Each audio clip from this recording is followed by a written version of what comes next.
Wholeness, welcome to Notes of Nara. My name is Naja Rashida here, and today's topic we're going to, I don't know, we're going to cover um, the magic of the inner child. And, I find that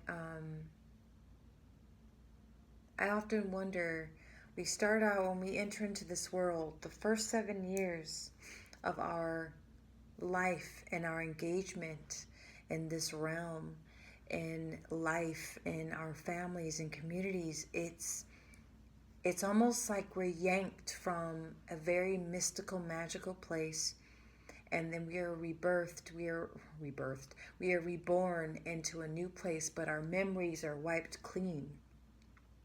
So for the first 7 to 8 years of existence in this life, we're kind of like, or have to find our footing. And we have this beautiful imprint of high frequency, high vibration, and love, and creativity, and mysticism, and magic, and wonder, and imagination. The archetype of the, Peter Pan, the character, the boy who never wants to grow up, right? Um, that's with us when we're a child. The adult world, everything is twice our size, right? We have little hands, little feet, little clothes. We have big doors and big cars, metal things whooshing and moving around us. We have big adult voices telling us what to do. And slowly but surely, we begin to disconnect and disengage from the world that we intuitively feel like we come from. That world, that child's world, child's play. We begin to become hardened by our circumstances, hardened by our life. Oftentimes, even when I think back to my own childhood, I I had a very active imagination, and I was highly impressionable, and I mean, children are, because we were so open. And I say we because that inner child is still in us. Our bodies, biological, or they grow. I mean, they're biological, genetic, physiological, awesome machine, right? Organic machine that can do wonders and that keeps us alive, and we grow stronger, and we're able to handle things that our mystical, magical inner child, would struggle through, because that's not our true essence. The essence of life here on this planet, in this realm, is very, very, very, very, very far away from our true essence of the soul. Last month I dealt very heavily on, had many discussions on the soul. That's what we focused on in January. But I often wonder, when I'm working with my, teenagers, pretty much, they're young teenagers, as I like to call it, because compared to like high school age kids, they're in their late teens, right? And so they begin to, get a little bit more comfortable um, in their body, just a little bit, right? You can still see the difference between people in their 20s versus when they're in their teens, but there's a middle school age kids, so kids from like 12 to 15. That's a really, it's so interesting watching them, like the psychology of their mind. I find quite fascinating, because they're very locked in, like tunnel vision. It's the world, like everything revolves around them. And yes, it can be negative. It can cause a lot of problems. But that's just part of the development of ego and identity. They begin to identify with their emotions very heavily, okay? They're a leaf in the wind. They haven't grown roots into the ground. They're like a sapling, right? They're a new tree finding footing into new soil, trying to figure themselves out. But psychologically, I've noticed how, like, the innocence of their inner child, and then they're trying to find a place in a very adult, hardcore, adult, dark ass world. And I was speaking with my principal recently, and she said, "There's no, there's no real place for them in society. You know, they're not quite a child, but they're definitely not an adult. So they're very locked in into their own this weird in between, from the mystical, magical. I mean, children are that.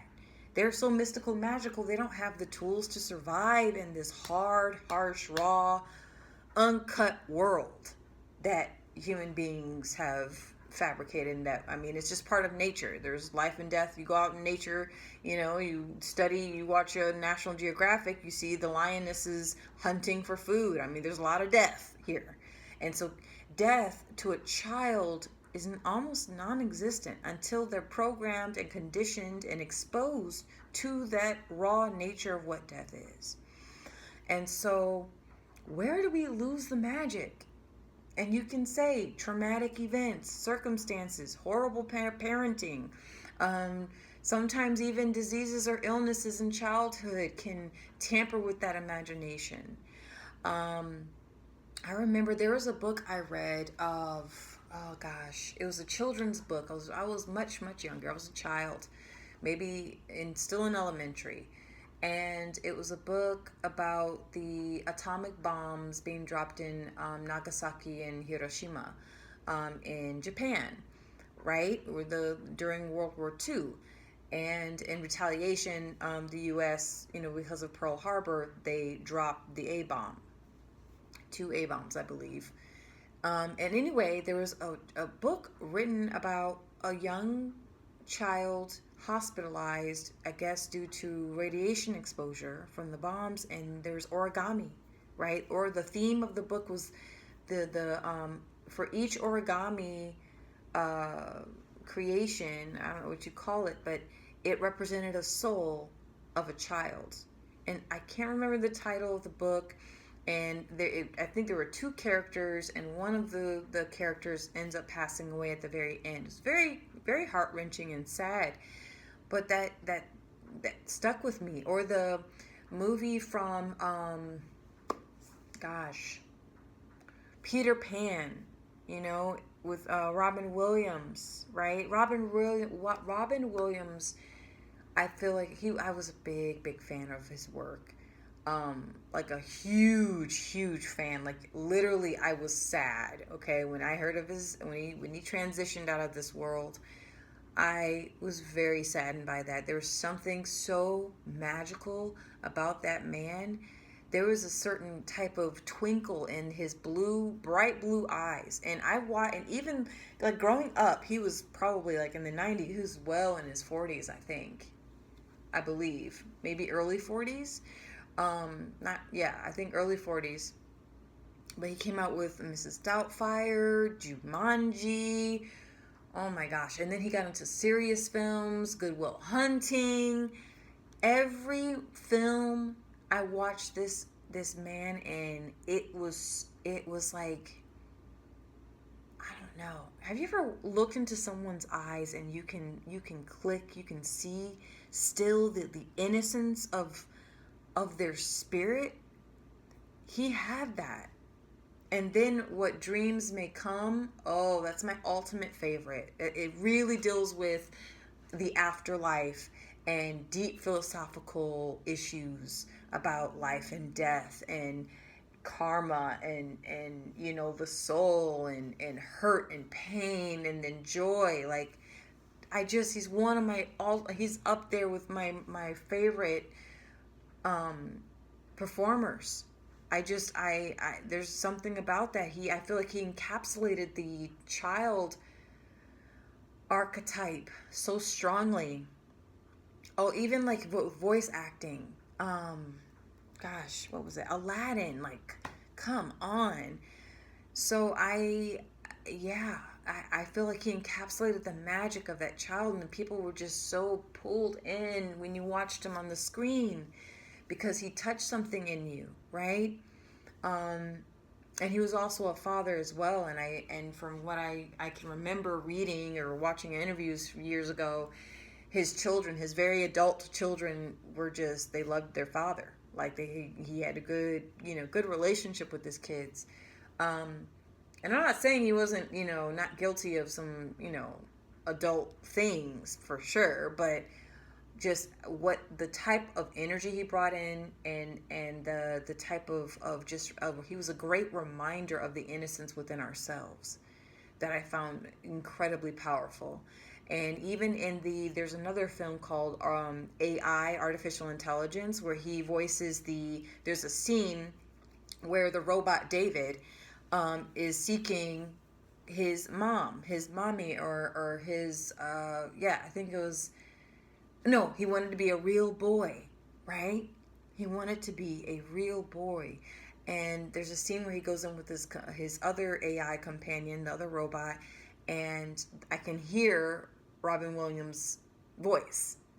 And there was like a projection of Einstein, Doctor Who, or it was like you can ask this AI, projection of this AI, this hologram, any question in the world. And I heard Robin Williams' voice. He was voice acting, but it's just so interesting. I just, it's not like I'm fixated on, like, oh my God, what happened? How can I reconnect to my inner child? I have reconnected to my inner child, and that was back when I moved to the desert. Okay. And I was doing a lot of spiritual work. There's something about moving to a completely different landscape where you can, when you feel called to like move to the coldest region on the planet, right? And you lived on an island for the majority of your life, but you're called to move to the mountains. You're called to move to a tropical place. You're called to move to a city, or you're called to move to a rural space. Do that, honor that, because again, the land will activate certain parts of yourself where you begin to recall your energy and recall fragmented parts of yourself. My inner child was fragmented. It was a part of myself, and she was ready because I was ready, and she revealed herself to me. And to be honest, have I been in tune with her on a consistent basis? No. But I say, I know she's there, and I know that I honor her, right? And the same for you all. You have a little boy in you and a little girl, okay? And so instead of harping on where did I go, where is my inner child? It's not like your inner child is completely outside of you. It's just encapsulated and broken in different parts, okay? But I find it so interesting working with children. This is one of the reasons why, I have many reasons why I choose to work with children, and to teach them, because they are mirrors of what is inside us. They are mirrors of our society, of our culture, of our illusions, the Maya that we create and that we believe in, right?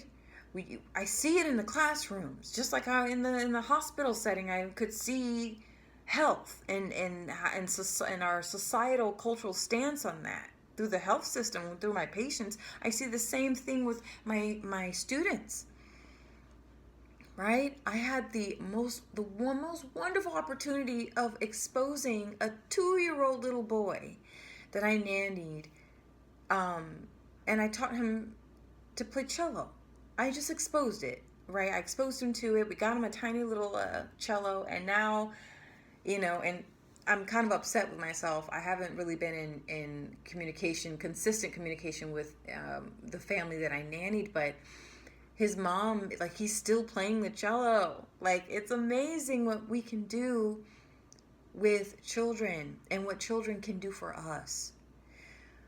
So, yes, like the magic in the mysticism of life. I remember when my stepfather was alive, again, there's something about the arts and that I feel like should be incorporated into a child's life. I think that's a great channel for a child to always remain creative. They have, man, it's so important. My stepfather would take us to his opera rehearsals.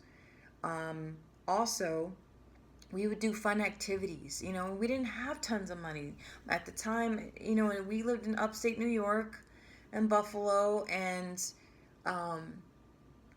he worked 3 jobs. My mom worked maybe a couple, I think, and it was just my sister and I, and we would do fun things together. We would go to Fantasy Island during the summer. I remember going to Barnes and Bailey Circus for the first time, and that was amazing. I wanted to be an acrobat. They had Flying Ariel, right? Ariel was her name, and she was the human arrow, right? And I was so obsessed about the circus. You guys have no idea. I was so obsessed about the circus. My mom purchased the VHS of Barnes and Bailey circus show, the greatest show on earth, and I was just like, I watched that at home. I was such a nerd and so obsessed with the circus. The elephants and the animals and all that. I mean, now I'm very much aware of animal cruelty, okay, that takes place in a lot of circuses, so don't come for me. But at the time, see, you don't think. The world and the perception of a child is, the magic of a child is so, it's so inspiring for adults, I find. And with many parents that I've talked to and worked with throughout my life, I will say that the first few years or so are really difficult, but then parents will say that they begin to have a lot of fun with their kid, especially when they're 5, 6, 7, 8, and they start to do a lot of fun activities. My mom, she would do really weird things, like, not weird things, but like, activities. Like, she would get us the where you have to cut out like the paper Barbies. So you would cut out, it was a very old way of playing with dolls back in like the 1950s or 60s. And so we'd cut out the little figurines, and then we change their clothes by cutting out their clothes, and then you fold the little flap, and then you play with it. She taught us how to make yarn dolls. What else? She would do just really cool artsy fartsy things, because she's an artist. Oh, she I have all these beautiful memories of my childhood, and it wasn't always easy growing up, definitely. But I just share all that, as, I guess, just a reminder to not lose that memory of the magic that we bring into this world. Because by around 7, like, I was talking to my dad earlier today or yesterday, and he was like, for the first 7 years, you're almost in a trance. You're you're bombarded by so much of this thick, synthetic, inorganic, dense, harsh world. And you're literally dependent. You don't think for yourself. You don't feel for yourself. You're a leaf blowing in the wind until you become a tree, until your roots begin to grow deep into the soil and you become grounded in yourself. And this takes decades. This takes decades, unless you're a Buddha or a Jesus or something, when you come in and you are already very much, you have awareness or consciousness. But typically, many human beings have to develop awareness, have to develop their consciousness by remembering themselves to their inner truths that they can only unlock and that they can only experience. You can share your truths with other people, but you are the person that must choose, right? And then you have I would say, the dark child or shadow aspect of the child archetype, where a perfect example of this, Michael Jackson. Okay? Now, I'm not going to get into the legal issues that he faced. My personal opinion, I think that was a complete setup, because he went after Sony. And we all know, you go after big corporations and entities like that, they find unique ways to get you. That's just my personal opinion. It doesn't take a rocket science. I don't think it's always natural causes. or addictions. I think they take the addiction and they find your weak spot and they get you, okay? And they got him. But my point with what I'm saying about the inner child, he was tortured. He was a tortured spirit. And, you know, some things that I find kind of weird and inappropriate, or like how things were just kind of sliced and spliced together to make him look a certain way. Very, very sad. Very sad. But the way he was kind of vicariously living through other children because he didn't have his childhood.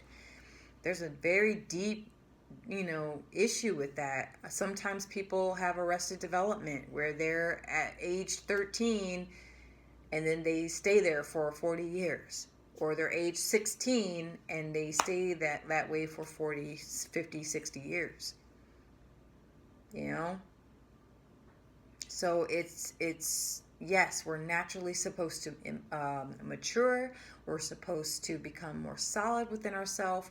We're supposed to be self-aware and self-loving and all those good things as a normal, human, healthy adult. It ain't that easy.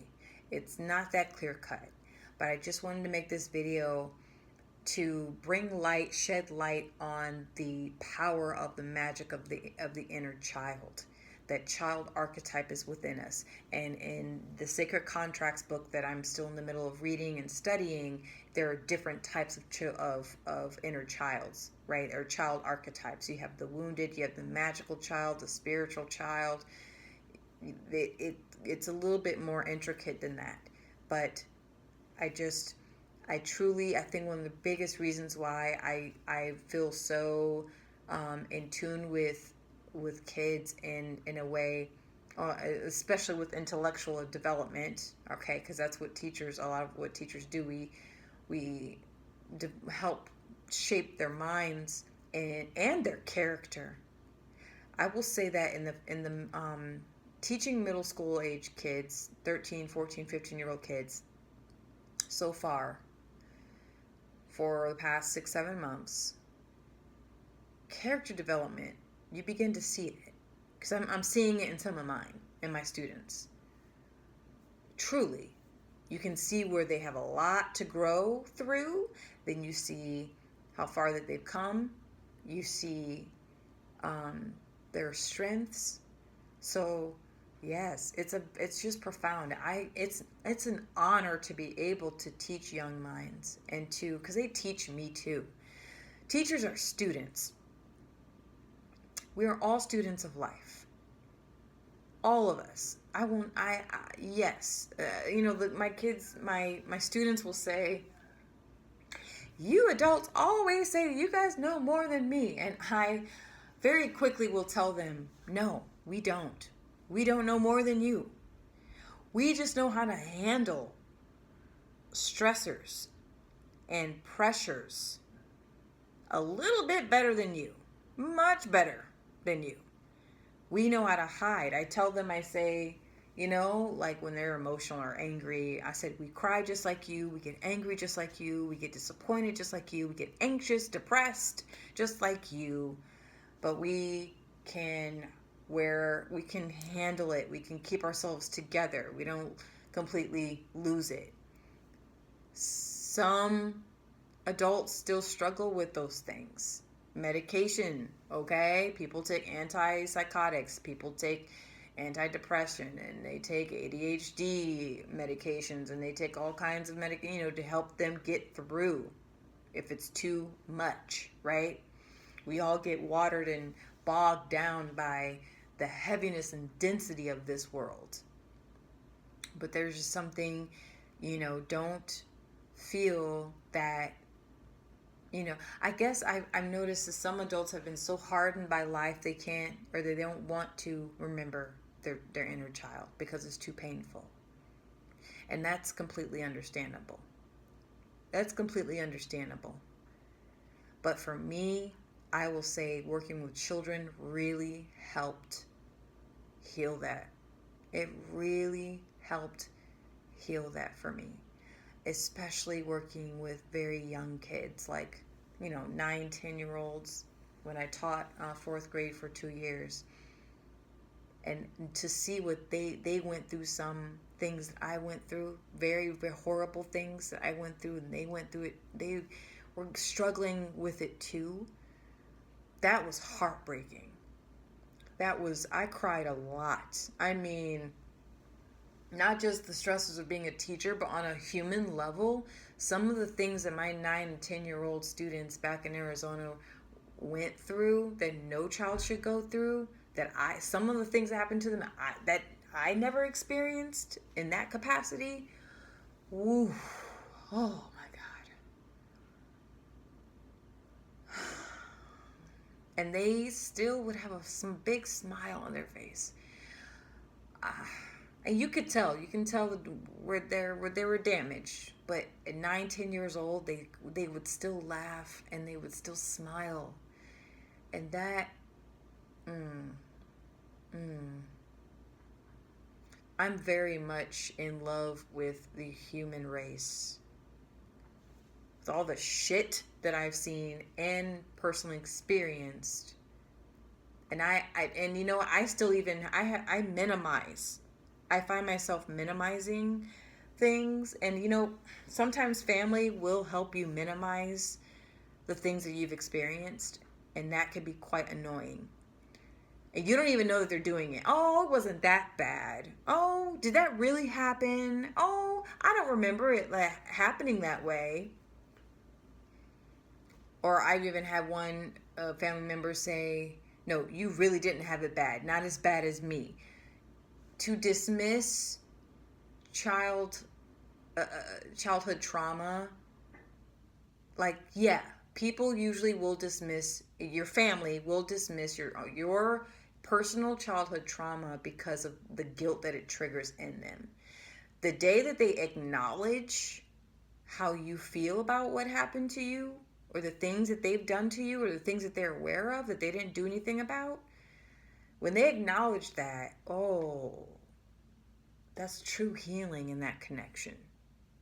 But don't lose yourself trying to convince them to understand that.